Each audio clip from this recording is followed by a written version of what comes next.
とうございます。あれ、マイク入ってるかな。今日は皆さんにちょっと考えていただきたいなと思うことがあるんです。今日あなたが新しくベッドのマットレスを買おうと思いました。一つは1万円ポッキリ、もう一つはホテルライフのような10万円のマットレス。どちらを購入されますか？もしかしたら、私は美容にいいから睡眠はすごく重視したいの、だから高くても10万円のマットレス買うわっていう方もこの中にいらっしゃるんじゃないでしょうか。価格、皆さんの個々の判断によってプライスレスになっていくものだと思うんですね。で、今日そのベッドのマットレス、家に届きました。今まで使っているベッドのマットレス不要です。どうしたらいいのかなと思って業者さんに聞きました。A 社さんに聞いたら処理するの5000円、石坂産業に聞いたら7000円って言ってます。さあ皆さん、どちらの会社選びますか？不要なものにお金を払いたくない。多くの人がそう今一瞬考えられませんでしたか？ちょっと見ていただきたいんですが、年間に排出される各国の一般廃棄物の量です。一般廃棄物とは、私たちが生活の中で出している廃棄物のことですね。ここには載っていない会社も国もあります。だいたい日本はですね、およそ5000万トンの生活の廃棄物を出しています。これ1人当たりの1年間の量に換算しますと、およそ1人365キロ年間排出していることになります。この量って多いですか？それとも少ないと思われますか？こちらはですね、その各国の生活の廃棄物がどう処理されているかを示しているグラフです。パッと見て紺色のグラフ、色が濃いですよね。これほとんどの廃棄物がそのまま埋め立てされているという状況です。もう出た廃棄物ほとんど埋め立てしてしまっている国もありますよね。で、ちょっとどれも色が同じようにしか私見えないんですけど、皆さんどうです？見えてますか？実は日本はですね、焼却におよそ 75% 使ってるんですよ。で、日本は国土が大変狭いですから、埋め立てすることがごくごくわずかになっていますね。ほとんどを焼却に頼っているという状況なんです。では、そのうち戦後ずっと排出されている産業廃棄物の量はどのぐらいか。おおよそ年間4億トンという産業廃棄物が出ています。これ産業廃棄物って言っても、私たち経済活動、事業活動、もっともっとより豊かな社会になるように新しいものをどんどん作ろうとすればするほど出てくる廃棄物が産業廃棄物です。それが4億トン、東京ドームの容量でいうと大体1100杯分ぐらい年間に出しているというようなイメージになるんですね。この産業廃棄物の処理をしているのがこの私の仕事です。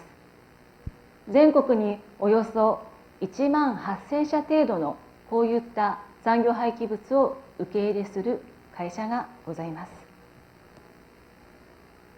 もしあなたの家の住まいの近くにこの産業廃棄物の処理施設できると思ったら、どういうふうに感じられますか？ not in my backyard。 NIMBY。 私たちの仕事は迷惑産業と言われています。私は小さい頃、父が始めたこの仕事なんですけれども、ゴミ屋の娘、あの子と遊ぶのはやめなさいってって言われたことがあるんです。私の父がなぜこの仕事を始めたのか、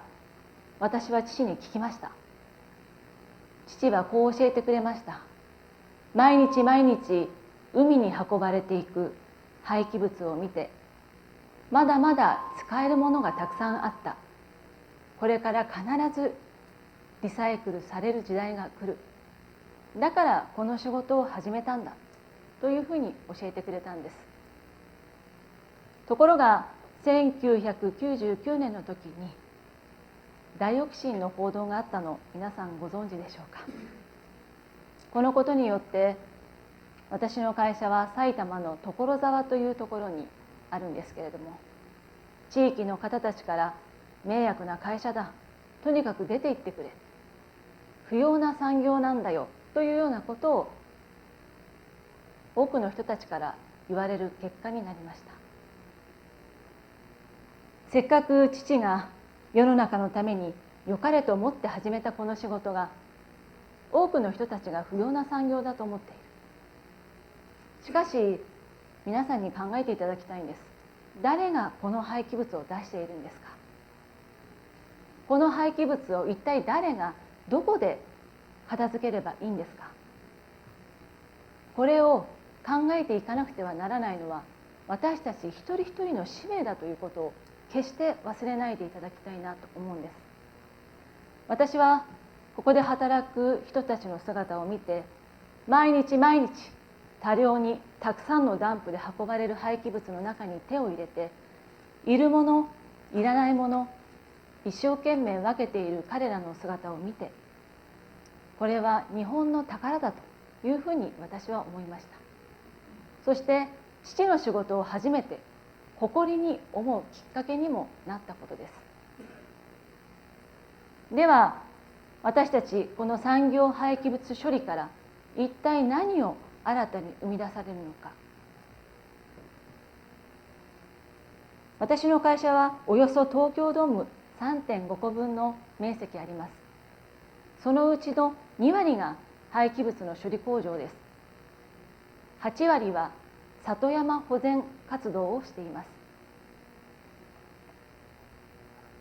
今は全国そして世界からたくさんの多くの人たちが訪れ、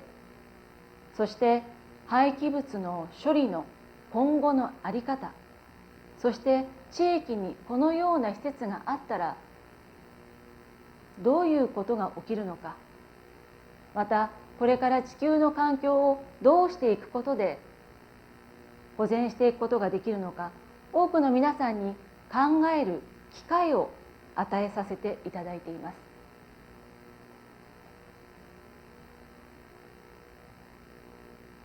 ぜひ考えていただきたいと思うんです。私たちのこのような迷惑施設がどうしたら今の状況から今のことから新たな価値産業を生み出すことができるのか。新しいものはすべて今ないものから作り出すことばかりではなくて、今現状にあることを変えていくということも非常に大切なことではないかなというふうに思っています。私たちの今会社で働く人たちや、またこれからこの廃棄物の処理の仕事を続ける人たちが夢や誇りを持って働けるような状況を私たちが作っていかなくて、一体誰に片付けてもらうんでしょうか。ぜひ多くの方たちにこの廃棄物のことを考えてもらえるきっかけが作れた私の役目は意味があるのかな、そういう思いで今会社の社長をやらせてもらっています。皆さんは将来、そしてこれから未来に向けて廃棄物で土壌が汚染され、森や川がどんどん荒廃化し、砂漠のような地球に住みたいと思われますか。それとも自然と共生し、森や水が豊かな地球環境でこれから生活していきたいと思いますか。これを今選択するのは私たち一人一人の使命であると、皆さんが選んでいく時代になっていると思います。ありがとうございました。